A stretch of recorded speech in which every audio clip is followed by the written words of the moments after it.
तो ये हमारा पेज लोड हुआ और हम देख रहे हैं, क्योंकि ये हमने इधर रख दिया था गलती से।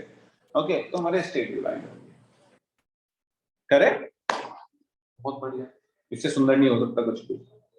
लेकिन ये this is not the correct approach. देखो, अगर आप जाओगे अपना कोड देखोगे तो हो सकता है 80-90% जगह ऐसे ही कोड लिखा मिले और आपका काम आपका हो जा रहा है तो कोई आपको कुछ बोलेगा नहीं, कोई कुछ नहीं बोलेगा, आपका काम हो गया, बाइंड करना बाइंड हो गया, और इवन प्रोजेक्ट मैनेजर भी खुश है, सब कुछ खुश है। लेकिन आप खुद से सोचो कि आप क्या कर रहे हो यहाँ पे। आप दो ड्रॉप डाउन को बाइंड करने के लिए पहले डेटाबेस के पास इसको लेने गए, फिर डेटाबेस के पास इसको लेने गए। इससे बेटर ये ना होते कि मैं एक ही रिक्वेस्ट में दोनों को ले आता। देखो, काम करने का तरीका कैसे भी कर सकते हो, ऐसे भी कर सकते हो, ऐसे भी कर सकते हो। अगर आप एक ही रिक्वेस्ट में ले आओगे तो आपके पेज की परफॉर्मेंस फास्ट होगी। ओके, कैसे कि जब मैं पहले वाला कॉल कर रहा हूं तो इसी में मैं दोनों को ले आऊं, पहले वाले का टेबल भी ले आऊं, दूसरे वाले का टेबल भी ले आऊं। लेट्स से कि मैं एक क्रिएट कर रहा हूं, ठीक है, एक स्टोर पोजीशन मैंने यहाँ पे क्रिएट किया एसपी सेलेक्ट, ठीक है, drop down, let's say, okay. और मैं यहाँ पे क्या कर रहा हूँ, select star from TVL state, और दो सेलेक्ट स्टेटमेंट मैंने लिख दिए, select star from TVL calls and let me create. जब भी मैं इसको कॉल करूंगा ये दोनों का रिजल्ट सेट लेके जाएगा। ओके, दो टेबल लेके जाएगा। तो हम चलते हैं, मैं इसको कॉल नहीं करना चाह रहा, मैंने यहाँ पे एक मेथड बना दिया, let's say bind drop downs. इस पेज के ऊपर जितने भी ड्रॉप डाउन्स हैं मैं इकट्ठा बाइंड करना चाहता हूँ। ये मेथड मेरा ये रहा। लेट्स से मैं डेटाबेस के पास गया, डेटाबेस के पास जाके मैंने इस वाले एसपी को कॉल किया, इस वाले एसपी को यहाँ पे कॉल कर लिया। इस वाले एसपी से मेरे पास क्या आएगा, अब जो डीटी में आएगा, अब इसको आपको डीटी में स्टोर नहीं कर सकते।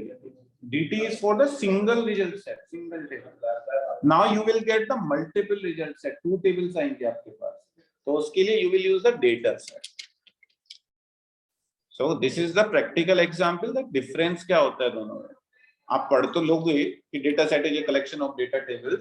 अब इसके अंदर क्या आके सेव होगा, डेटा सेट के अंदर, डेटा सेट इसके अंदर आपको दो टेबल आके सेव होंगी, पहले वाली पहले उसके अंदर, दूसरे वाली दूसरे के अंदर। ओके, अब आपको डीडीएल कोर्स बाइंड करना है, तो डीडीएल कोर्स आपने कहाँ लिखा हुआ है, दूसरे पे लिखा हुआ है, तो पहले वाले पे स्टेट बाइंड होगा, करेक्ट, पहली टेबल स्टेट की आएगी। तो स्टेट वाला आप उठाओ, नीचे वाले को तो हम डिलीट ही कर देंगे, तो यहाँ पे तो पहले वाले का डेटा सोर्स क्या होगा, ds.tables of 0, पहले इंडेक्स पे आपकी पहली टेबल आएगी, दो आ रही ना, 0 1, तो इंडेक्स।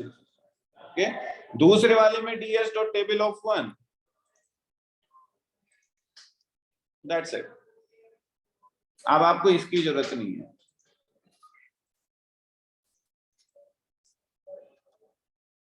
अब आपको इसकी जरूरत नहीं है। आप अगर एक पेज के ऊपर 6 ड्रॉप डाउन बाइंड हो रहे, 6 रिक्वेस्ट थोड़ी लगाओगे, लगाने को लगा सकते हो, लेकिन इट्स ए परफॉर्मेंस इम्पैक्ट। तो आप एक ही रिक्वेस्ट में काम कर सकते हो। Let's put a break point, let me run this.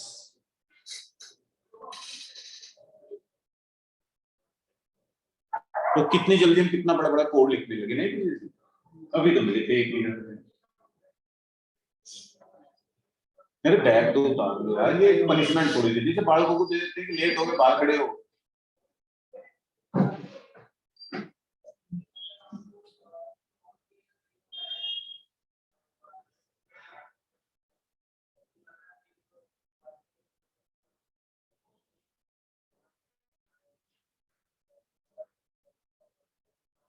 Okay, F10 इससे चलता नहीं, इस कीबोर्ड से F10। आपका ये सारी चीज आपको पता ही है। डीएस देखो, सबसे अच्छी चीज है डीएस देखना है। Now DS will get 2 tables, देख लो, इसके ऊपर लेके जाके देखो, ये आपको मैग्नीफायर लेके दिखाएगा। Okay, this is the table 1। Okay, किसका आ रहा है रिकॉर्ड, स्टेट का। ओके, दिस इज टेबल 1, ठीक है। आप ऐसे करोगे तो दिस कंटेन्स द दूसरे। तो data set is a collection of data tables. तो आप क्या निकाल रहे हो, पहले उसमें आप यहाँ पे निकाल रहे हो ये वाली टेबल, बाइंड कर दी, दूसरे में आपने वो टेबल निकाल ली, बाइंड कर दी, एक ही स्टेप में आपने बाइंड कर दिया, आपको जरूरत ही नहीं है। Sorry,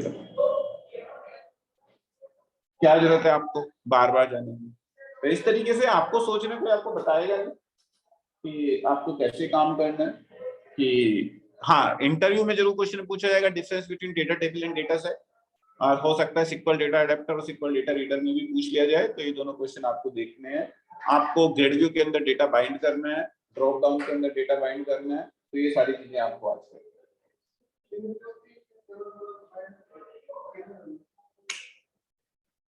n number of table you can bind, n number of select statement you can write. Okay, so this is ठीक है, we are doing with the help of the SQL data adapter। तो आपको data table data set में difference देखना है। आपके लिए 3-4 question बता रहा हूं मैं ASP.NET के। डेटा टेबल डेटा सेट में डिफरेंस, सिक्वल क्या कहते हैं डिस्कनेक्टेड और कनेक्टेड आर्किटेक्चर में डिफरेंस, या फिर ऐसे पूछा जाएगा डेटा एडिटर और सिक्वल डेटा एडिटर में डिफरेंस। दोनों क्वेश्चन एक ही है। इंडा इसका मतलब वो पूछना चाह रहा है क्या डिफरेंस है। तीसरा, com dot execute non query आपको क्या रिटर्न करे, मतलब एग्जीक्यूट नॉन क्वेरी मेथड आपको क्या रिटर्न करे। कहाँ यूज किया हमने एग्जीक्यूट नॉन क्वेरी मेथड, जब हम इंसर्ट करते हैं। देखा, जब हम इंसर्ट करते हैं तो एग्जीक्यूट नॉन क्वेरी मेथड हमने कॉल किया था। ये आपको एक इंटीजर वैल्यू रिटर्न करता है। What is the meaning of this, अगर मैं इसको रिट्रीव करूं, मैं तो डेटाबेस में वैल्यू सेव कर रहा हूं। तो इसका मतलब क्या है, ये क्या वैल्यू रिट्रीव करता है पूछ लेते हैं। एग्जीक्यूट नॉन क्वेरी और एग्जीक्यूट स्केलर मेथड में क्या डिफरेंस है। एक एग्जीक्यूट नॉन क्वेरी होता है, एक एग्जीक्यूट स्केलर मेथड होता है। इन दोनों में डिफरेंस क्या है, आप मुझे कल बताओगे पता करके। ओके, एग्जीक्यूट रीडर तो हमने देख लिया, हम यूज नहीं करते। आप डिफरेंस देख लोगे और इतना काम आपका होना चाहिए। कल हम ग्रिड व्यू के अंदर एडिट बटन लगाएंगे, डिलीट बटन लगाएंगे, and we will see how to perform the edit and delete operation in grid view. और वो चारों ऑपरेशन आपको अच्छे से आना चाहिए। कोई भी कंट्रोल आप कैसे लगाओगे ग्रिड व्यू के अंदर, उसके ऊपर ऑपरेशन कैसे परफॉर्म करोगे। तो वहां पे एक कॉन्सेप्ट आता है that is called the bubble events, bubbling. तो वो हम देखेंगे उसका मतलब क्या होता है, तो पूछ लेते हैं। ओके, पेज लोड के बारे में आपको पढ़ना है, पेज लोड इवेंट क्या होती है। और जैसे आपका इंटरव्यू है अभी, तो एक चीज आप याद रखना स्टार्ट कर दो, एक दिन में नहीं कर पाओगे। इसकी पेज की लाइफ साइकिल क्या होती है, वो इवेंट। हाँ, मैं आपको बता रहा हूँ क्योंकि वो सारी इवेंट्स हम प्रैक्टिकली यूज नहीं करते। जैसे इंटरव्यू क्वेश्चन, तो आप धीरे धीरे देखो, याद रखने का तरीका प्री इनिट से होता है start. Pre init, init, init complete, ये 3 आप आज याद रख लो, अगली 3 आप कल याद रख लेना। 12-13 होती है। तो इस तरीके से पहले प्री लगता है, फिर इनिट आता है, इनिट कंप्लीट, फिर पेज लोड आता है, फिर लोड कंप्लीट, ऐसे होती है। तो आप देखना पेज लाइफ साइकिल में ASP.NET, उसकी कुछ इवेंट्स आप ऊपर से याद रखना स्टार्ट कर दो अगर इंटरव्यू की प्रिपरेशन कर रहे हो। ओके, ये आपको पता है पेज लोड क्या करते हैं, बटन की इवेंट्स क्या करती हैं, ये आपको पता है। ये 2 इवेंट्स उसी का पार्ट होती है, उसी लाइफ साइकिल। ओके, तो 2 आपको बटन इवेंट्स आपको पता है। बटन कहने का मतलब कोई भी कंट्रोल इवेंट्स आपको पता है, आपको पेज लोड पता है। तो ऐसी आपको और इवेंट्स जो अलग अलग टाइम पे होल होती हैं, पेज लोड से पहले भी कोई इवेंट्स होल होती है, तो आपको पता करके आनी है। तो इस तरीके से you can prepare for the interviews. Okay, ठीक है। Then we will meet tomorrow now same time 10:15 पे, 10:10 या 10:15 के आसपास स्टार्ट करेंगे। और कल की क्लास थोड़ी सी इंपॉर्टेंट है क्योंकि ग्रिड व्यू के अंदर हम देखेंगे कैसे वैल्यू फाइंड करें। तब तक डेटाबेस कनेक्टिविटी वगैरह ये सब कुछ अच्छे से कर टाइम से आ जाना। आज तो मेरे नहीं जा रहे,